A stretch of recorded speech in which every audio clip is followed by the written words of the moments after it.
I mean, we saw a lot of all the guys coming together, I felt like. I feel like that's a big win for a program. I mean, it shows the culture you have. I feel like that win's bigger than winning 50-0. So I feel like we saw a lot of what the culture is about in our program and kind of what teammates we got. I feel like it shows a lot to the fans and to ourselves also. Can you build on that? Is it something to build on? Yeah, for sure. I feel like we can still build on it. I mean, throughout the season we should improve, obviously, but I liked what I saw. What were the conversations like in the locker room at halftime? Did you guys talk about anything you do? Yeah, I mean, we were kind of just talking about staying the course, really. We felt like we beat ourselves in a bunch of things at the beginning of the game, especially on defense. We knew we could fix them, and we knew once the offense got going, we'd get going too, and we got a bunch of stops in a row, which really helped. Kind of figured it out, got in the flow of things, and from then on, we had a lot of success. So. For someone like you and a lot of other guys that are sort of new to this team, on defense especially, I mean, how important was it to come together, and what did you see from a lot of you guys that are new to this team?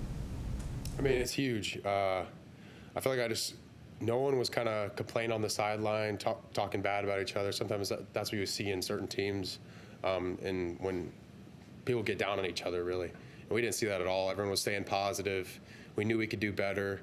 I mean, I looked up on the clock with, I think there was like 7 minutes in the third quarter, and we were down 27-6, and I feel like I was still confident we could come back, and it happened. So I feel like we had a lot of guys on the sideline that believed, and kind of that's how it came about. When you got to that point in the third quarter, who were some of those vocal leaders that sort of was picking up the team on the sideline? I feel like it was kind of just by position. Guys were just stepping up. I mean, it wasn't even one guy. Everybody was talking. Ghost had good energy. Chief had good energy. I tried to bring good energy. I mean, no one was really getting down. Everyone was just staying positive. Nakai was staying positive. The linebackers were staying positive. DBs were staying positive. I feel like when you got a group of guys that just aren't getting down on each other and blaming each other and just taking care of each unit, I mean, good things happen. Where do you think that culture is rooted from? I mean, I feel like it came from Coach Tarduzzi, all the teams before us, how they saw the people before them do it in those championship teams and stuff like that. I feel like if you're a part of those cultures that win championships, you kind of know how to do things. Did you ever experience anything like that at Kansas State where you were able to come from behind like that? Yeah, I mean, we definitely had some comeback wins, and I feel like also that was built off culture. Just guys it's really similar to here, culture-wise, and I feel like that's why we have success, right? Or we're having success right now. So I feel like if we keep building on that culture, gonna see a lot more. The defense you guys held up Cincinnati 37 yards in that fourth quarter. When did you notice the change in you guys' play, I guess, in that game to help you guys get back? Yeah, I don't know. I feel like we got the momentum a little bit. I think that obviously helped. I feel like the guys were doing their jobs, getting their gaps. We just had little issues that turned into big issues and big runs, and then we'd have to keep going on these 15-play drives that were just kind of tiring us out. And we started fast at the beginning of each drive, got them to second and long, and from then on, Coach Bates called it aggressively, and we played well together.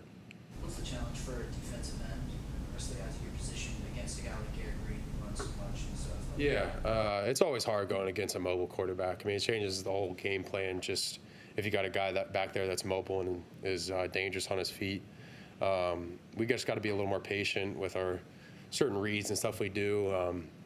Got to make sure we keep our eye on him, not let him out of the pocket. He's a big out of the pocket thrower guy, so keeping him in the pocket is going to be a big deal.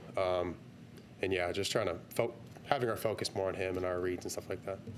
What have you learned about this rivalry? I learned a ton. I mean, honestly, I think pretty sure it was like 2 years ago. I think I saw the game on TV. I was watching it. I didn't realize, I was like, why is this such a big game? But then I realized it was a rivalry, and since Midwest, I mean, I got no idea. I didn't know about the rivalry until really about then. But I mean, now I know how big it is for both programs, how close we are. Only like a 40-minute drive is what I heard. So I understand it's a huge rivalry, and I feel like I take pride in it already so far, even though I haven't been here for too long. As an end, you're responsible then for keeping him in the pocket. Yeah. And making sure you keep your bracket that in. Yeah, that's definitely going to be our job. Not in every play, but most plays. We're going to be trying to keep him in, just as a defensive line, too. I mean, you can obviously scramble up the middle and stuff like that if those D tackles don't do their job, too. So it's kind of a whole group effort. How many times did you play West Virginia when you were in the Big 12? How many times, you say? I think 4 or 3. Yeah, 3 times. So I played at West Virginia twice and West Virginia at home once. So. Do you feel like you had- No, maybe I only played them twice, actually, because I don't think we played them last year. So, yeah, I think I played at West Virginia once and then at home once. You didn't play against Reed? I don't think so. You didn't play it last year? Either, yeah, I don't think I did. Yeah. There's someone else, another guy was similar to. Do you have any kind of takeaways away from those games? What did you learn about West Virginia? Yeah, I mean, at K-State we always had we had a lot of respect for their team. They play hard. Their offensive line is really physical, and we knew they wanted to run the ball. That's kind of their style of offense. So that's going to be a big point to us, just like last week. Cincinnati likes to run the ball. They like to run the ball. It's similar offenses. So I feel like stopping the run, they're a physical team. They're going to this game's going to be physical regardless because it's a rivalry game, and guys are going to be trying to impose their will on each other. So I feel like just being physical up front is kind of what they want to do, so we got to match that and be even better. I'd say. How much do you guys feed off the offense, especially against Cincinnati? They're starting to get things going. How much do you guys feed off the offense when they play? Yeah, we definitely fed off it a little bit. I mean, we started slow. We both started slow. I mean, we weren't doing well at the beginning. They weren't doing well. So I feel like once one team steps up, the other team gets a little bit of confidence. That's just how football goes. It's a game of momentum. So I feel like once offense got rolling a little bit, we got to stop. I think they scored again, and then we got another stop. So I feel like if you can just get that momentum rolling within the team, I mean, you can get a 20-point comeback in less than a quarter. So, yeah. I know he's sitting right over there, so I don't want to make it too awkward, but do you remember Dez, either in the spring or the summer, was there a time when he made a play and you were just like, oh, okay, that's what that guy did? Yeah, there's definitely plenty of plays that Dez did. I mean, I remember in the spring, I think we were doing like testing and doing like verticals and stuff, and I saw his vertical, and I was like, because at first when I got here, I was like, who's Dez Reed? I didn't even know that was. And then figured out he was our running back in the spring in the fall camp. So he made a ton of plays. I mean, he reminds me a lot of my old teammate, Deuce Vaughn. I mean, they're really similar in the way they do things, their size, their shiftiness, their speed. And obviously you've seen it on the field in the first 2 games. He's a really good player. So.